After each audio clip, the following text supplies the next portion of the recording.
तो नमस्कार दोस्तों, मैं हेमलता गंगाधर गोड़ियारे आप सभी का हमारे YouTube चैनल हमारी संस्कृति HG में स्वागत करते हैं।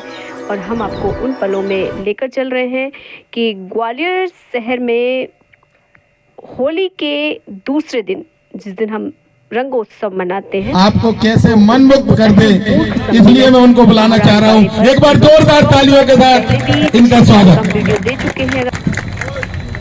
जितनी जल्दी आपने मुझे उठाया है भगवान करे। मैं आपको बहुत दुआएं देती हूँ और बहुत अच्छा संचालन आप कर रहे हैं। आदर अभिनंदन, दिल से प्रणाम पहुँचे। आदर अभिनंदन, दिल से प्रणाम पहुँचे। और आप सभी ग्वालियर के रसिक श्रोताओं को सुनीता पटेल की राम राम पहुँचे। आवाज सही आ रही है?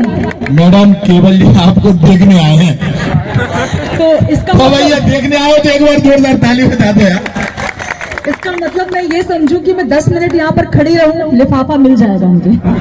खुशी बांटते हैं, ये दौलत तो हम हर घड़ी बांटते हैं। और जिसे बांटना है अंधेरों को बांटे, चितवन जी, जिसे बांटना है अंधेरों को बांटे। हम तो वो हैं जो हर घड़ी रोशनी बांटते हैं। रोशनी बहुत अच्छी की है, सामने कैमरा लगा हुआ है। और मैं मीडिया से हूँ भाई, सब बताना भूल गए। तो मीडिया में क्या होता है, जहाँ लाइट, कैमरा और माइक मिल जाए सर, फेविकोल का मजबूत जोड़ हो जाता है, तो टूटता नहीं है। मैं नॉन स्टॉप बोलती जाती हूँ, लेकिन मुझे पता है कि समय की सीमा है। समय की सीमा है, ये सब कहेंगे यहाँ पर आकर कि भाई आचार संहिता लगी है, समय की सीमा है, समय की सीमा है। लेकिन आपको बता दूं कि सीमा समय की नहीं है। तो मैडम आप एक काम करें, कल मेरी न्यूज पे लाइव पे आ जाएं। बिल्कुल बिल्कुल, नहीं मैं यहाँ कोई न्यूज नहीं सुनाऊंगी, उसके बाद जरूर सुनाऊंगी। तो मैं आपको बता रही थी कि सभी ये कहेंगे समय की सीमा है, समय की सीमा है, लेकिन सीमा तो सचिन की है, वो भी लप्पू से। क्या बात। तो भाई कर रहे थे कि यहाँ पर कुछ लोग अभी मधुशाला से आए हैं, मधु पीकर। हम पिछले कवि सम्मेलन में गए सर, होली का माहौल था, गांव का बिल्कुल पहला कवि सम्मेलन। यहाँ तो आप सभी सुधीर श्रोता कई वर्षों से सम्मेलन सुन रहे हैं, पहली बार कवि सम्मेलन हुआ। और जैसे ही हम पहुंचे, वहां पर गांव के भोले भाले सीधे साधे लोग आए और बोले कि सामान कहाँ है। माला पहनाया बिल्कुल ऐसे, और बोले सामान कहाँ है। हमने भी सोचा भाई कौन सा सामान, बोले बजाओगे क्या। अब ये बसंती कह रहे थे, तो यहाँ नाचना तो है नहीं। तो उन्होंने पूछा बजाओगे क्या। हमने कहा भैया हम तो कवि हैं, मुंह ही बजाते हैं, वही बजाएंगे। और आज भी वही बजा रहे हैं। जरा तालियों से मुझे आदेशित करिए कि आपको आनंद आ रहा है। हो या ईद दिवाली मनाइए, सरहद के निगहबां को मगर मत भुलाइए, सरहद के निगहबां को मगर मत भुलाइए। जिनकी बदौलतों से है इस मुल्क में खुशियाँ, इस मुल्क में खुशियाँ, इस मुल्क में खुशियाँ। श्रद्धा से उनके नाम तिलक एक लगाइए, होली हो या के ईद दिवाली मनाइए। बहुत शुक्रिया, बहुत आभार। ग्वालियर महाराजवाड़ा के तमाम सुधी श्रोताओं को सुनीता पटेल का पुनः पुनः नमस्कार, होली की हार्दिक शुभकामनाएं। हमने एसपी साहब से पूछा, हमने कहा एसपी साहब ये भीड़, ये पुलिस वाले क्यों, कि भीड़ में कोई उधम न मचा पाए उसको रोकने के लिए। तो मैंने कहा ठीक है, पुलिस तो ठीक है, ये लगी यहाँ से कोई जा नहीं पाए। और ये लेडीज पुलिस इसलिए लगी कि पुलिस वाले नहीं चल पाए। गमों के मौसम में खुशी की बहार हूँ मैं, यारों का यार दुश्मन को स्वीकार हूँ मैं। किसी का होता होगा शुरू और अंत, मेरा और न छोड़ धुआंधार। कोई कह रहा टेढ़ा करो, कोई कह रहा सीधा करो, क्या क्या करे। ये पहले इंतजाम कर लेते भैया, कौन हो माइक वाले। जो टेढ़ा सीधा करने की जगह सीधा ही करते थे शुरू में। तो बोलिए कुछ बात ऐसी वैसी निकल जाए। मेरी उनकी कई बातें बहुत बनती, मैं आज बताता हूँ।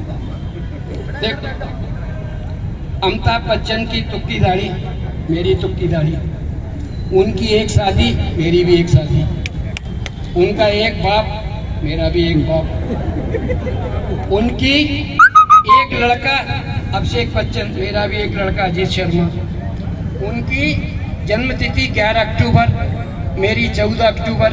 3 दिन पिताजी की टाइमिंग बिगड़ गई। उनकी एक प्रेम का रेखा ऐसा कहते ना, उनकी एक तथाकथित प्रेम का रेखा आपने मेरी को नहीं देखा। वो बहुत स्वाभिमानी तो मैं भी बहुत स्वाभिमानी। वो मेरे घर नहीं आए तो हम भी उनके घर नहीं गए। अब वो अमिताभ बच्चन है और मैं धुआंधार हूँ। कारण क्या है कि मैं तो उन्हें जानता हूँ, वो मुझे नहीं जानता। अच्छा, अब आपको एक बात बता दूं जो इन कवियों में किसी में नहीं और हिंदुस्तान के किसी कवि में वो बात नहीं है जो मुझ में है। ये कोई भी ये कवि नहीं, हिंदुस्तान का कोई कवि नहीं। ये सब लोग अपना पैसा ले जाकर अपने उपयोग में करते खर्च। तो आप भी जानते हैं, मैं आप विश्वास करो, मैं मंच पे झूठ नहीं बोलूँगा। मैं जितना भी कवि सम्मेलन मुझे पैसा मिलता है, मैं एक गरीब ब्राह्मण महिला को देता हूँ। ईमानदारी से बात करूँ, मैं गरीब ब्राह्मण महिला को देता हूँ, जिससे मेरा दूर का भी कोई रिश्ता नहीं। रिश्ता सिर्फ इतना है कि वो मेरी पत्नी है। कौन कहता है बुढ़ापे में इश्क का खेल नहीं होता? किसने कहा बढ़ती उम्र में दिलों का मेल नहीं होता? बुढ़ापे में होता है तजुर्बा धुआंधार, और दोस्तों तजुर्बा कभी फेल नहीं होता। वाह वाह, क्या बात है। ना सूखे नींबू में उतना रस नहीं होता। कब तक समझने की चीज है, आनंद की चीज है। और आज मौसम भी बढ़िया, होली का वो है। माना सूखे नींबू में उतना रस नहीं होता। बुढ़ापा परवश तो होता पर बेबस नहीं होता। बुढ़ापा परवश तो होता पर बेबस नहीं होता। और हम जानते हैं ग्रीसिंग सूख चुकी है बेरिंग की। हिंदुस्तान में इससे बढ़िया शायरी कोई कर नहीं सकता मेरे टक्कर की। हम जानते हैं ग्रीसिंग सूख चुकी है बेरिंग की, पर बेरिंग घूमता जरूर है, उतना ठस नहीं होता। हमें बहुत खुशी है कि आप लोग कविता पे पहुंच रहे हैं। हंसने की बात है, हंसने पे पहुंच रहे हैं। बिल्कुल ऐसा ही। एक बात बताओ, अब जैसे ये सुनी कौन है?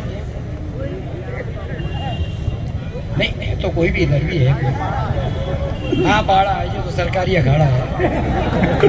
हाँ, अब जैसे ये सुनीता जी है, अब ये कह रही फंसे हैं। अब ईमानदारी से बताना, मेरे को छोड़ो, आप सब लोग नहीं देख रहे क्या होता है? ईमानदारी से बताना। हाँ, नहीं तो मैं गंगा जल उठवा दूंगा। देख रहे ना, ये गली को छू ले तो खिलकर गुलाब हो जाए, सोड़ा होठों से लगा ले तो शराब हो जाए, और इन मंचलों की तो कहे कौन, ये तो काका भी देखे तो नीयत खराब हो जाए। कि लिखता हूँ खत खून से स्याही ना समझना, लिखता हूँ खत खून से स्याही ना समझना, इश्क के थाने का इंचार्ज हूँ सिपाही ना समझना। और मर जाऊंगा तेरी प्यार में रजनी दिन रात, रजनी होगी उसकी नहीं, यहाँ तो कोई रजनी नहीं। मर जाऊंगा तेरे प्यार में रजनी दिन रात, मैं तेरा जीवन साथी हूँ, रास्ते का राही न समझना। अब लड़की है मेरे पास, अच्छे घर की थी, उसने कहा इसका दिल न टूटे किसी का बुरा नहीं, तो उसने भी जवाब दिया। अब जवाब अगर आपको लगे कि उसे मेरे पास लड़की ने सही दिया तो ताली बजा देना उस लड़की के नाम से जो तुमने देखी भी नहीं।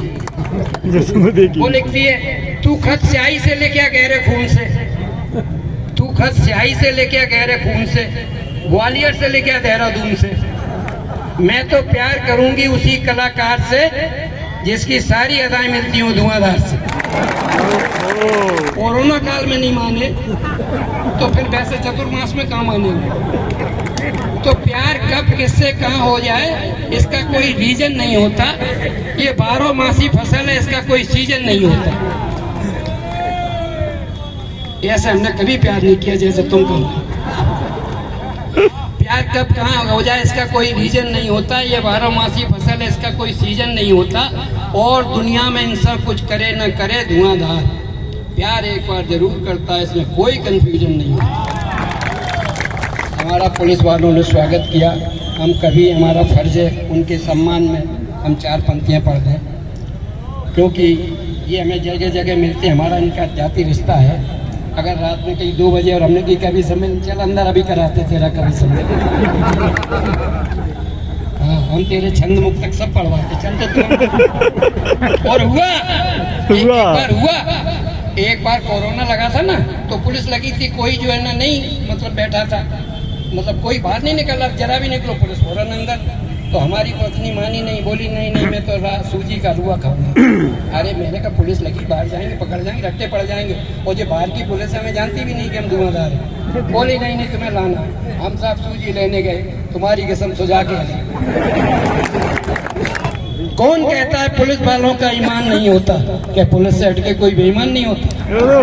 हाँ, इसलिए एक बात पुलिस वालों के लिए ताली बजाओ। एक बात और है, मजे का कुछ नहीं कहो, रात भर नहीं आए और आए तो सवेरे पे आए। अरे यार हम इधर उधर हाथ करते, एक काम करो तुम आ जाओ। हुस्न को सजने की क्या जरूरत है, कातिल निगाह को लड़ने की क्या जरूरत है?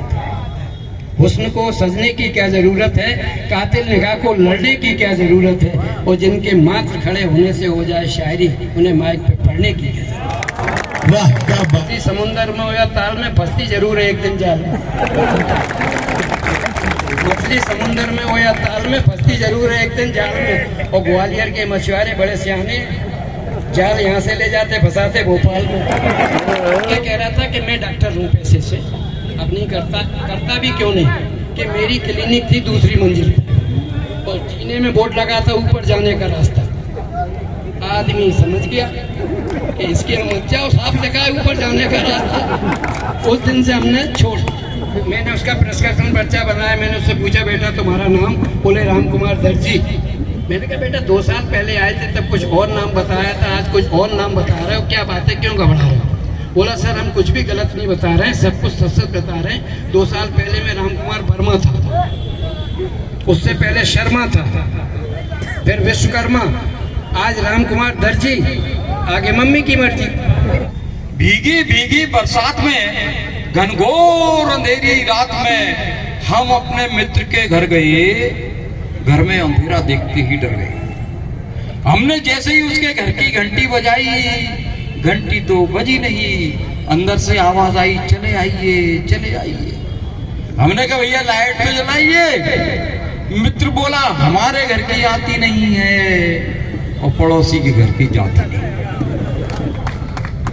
मित्र बोला हमारे घर की आती नहीं है और पड़ोसी के घर की जाती नहीं है। पड़ोसी बिना मीटर के डायरेक्ट बिजली जला रहा है और बिल हमारे मीटर से आ रहा है, इसलिए अंधेरे का लाभ उठा रहा हूँ। बिना कपड़ों के हूँ कैसा लग रहा हूँ। हमने कहा यार जानवर की तरह मत रहा करो, कम से कम किसी हीरोइन की तरह कुछ तो पहन के रखा करो। मित्र बोला यार यही तो तुम्हें बताना है, ये कपड़े वालों का नहीं नंगों का जमाना है। क्या बात है। नंगों का जोरदार तारीफ। उनके नैना तो यूं ही मटकते रहे, हम मोहब्बत समझकर भटकते रहे।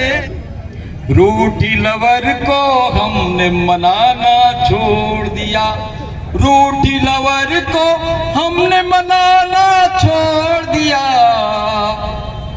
भैंस के आगे भोंक बजाना छोड़ दिया। क्या है भरोसा हमको कि वो डस जाए, सांप को हमने दूध पिलाना छोड़ दिया। बीवी के भाई और जम के पीटा तो भाई साहब आपको समर्पित मूछ वाले भाई साहब। बीवी के भाइयों ने जम के पीटा तो, बीवी के भाइयों ने जम के पीटा तो, साले की बीवी को पटाना छोड़ दिया।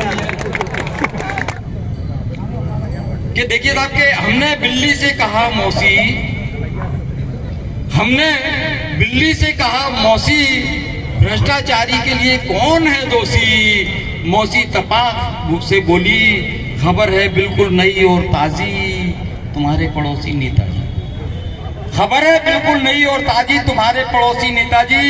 हमने कहा मौसी क्या आप इसलिए उदास हो या आप भी भ्रष्टाचारी के आसपास हो।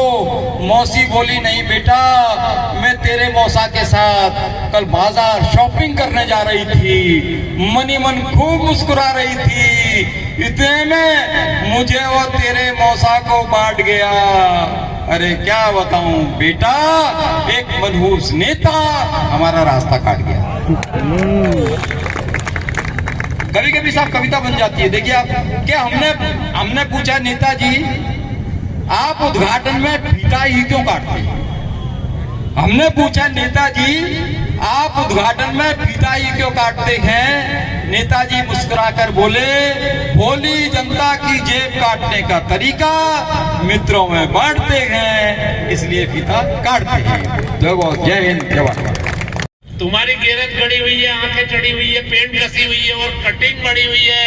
कक्षा में आना है तो तेजी से आओ, जाओ जाके हजामत बना के आओ, जाओ जाके हजामत बना के आओ। वो बोला सर मुझे इस कसूर में यहाँ से कोई नहीं उठा सकता, सर मैं सर कटा सकता हूँ लेकिन बाल नहीं कटा सकता। मैंने बजरंगबली का नाम लेकर उसे झपट मारा, उसकी फैशन का सारा नशा उतारा, उसे अच्छा पीटा, यहाँ वहाँ घसीटा। इतने में शोर सुनकर प्रिंसिपल साहब आ गए और आते ही मुझ पे छा गए, कहने लगे इस तरह मारना अपराध है, आपको भारतीय दंड विधान की धारा याद है, मार साहब इस तरह से मारोगे तो पछताओगे और नौकरी चली गई तो भूखे मर जाओगे, नौकरी चली गई तो भूखे मर जाओगे। मैंने कहा ऐसी नौकरी की परवाह नहीं, इसकी मुझे चाह नहीं। उस दिन मैं घर आया, अगले दिन लड़के का अभिभावक मेरे घर आया, वो मुझे देखकर मुस्कुराया, मैं उसे देखकर सकपकाया, उसने मेरा कंधा थपथपाया और मुझसे कहा आपने मेरे बच्चे को पीटा नहीं, प्यार किया है, उसके आवारा नेचर को सुधार दिया है। बच्चे पढ़ते नहीं, आपस में लड़ते झगड़ते हैं और माँ बाप यदि शह देते हैं तो और ज्यादा बिगड़ते हैं, माँ बाप यदि शह दे दे तो और ज्यादा बिगड़ते हैं। तो मैं उस भले कैसा लगा आप लोगों को मेरा ये ब्लॉग? तो आप लोग जरूर बताएं। मेरी कोशिश रहती है कि आपको अपनी संस्कृति से जोड़ के रखूं, तो मेरे चैनल के माध्यम से, और मेरी कोशिश रहेगी कि आगे और अच्छे ब्लॉग्स हम देते रहें, तो इसी तरह हमारा साथ देते रहें। Thanks for watching. Happy Holi.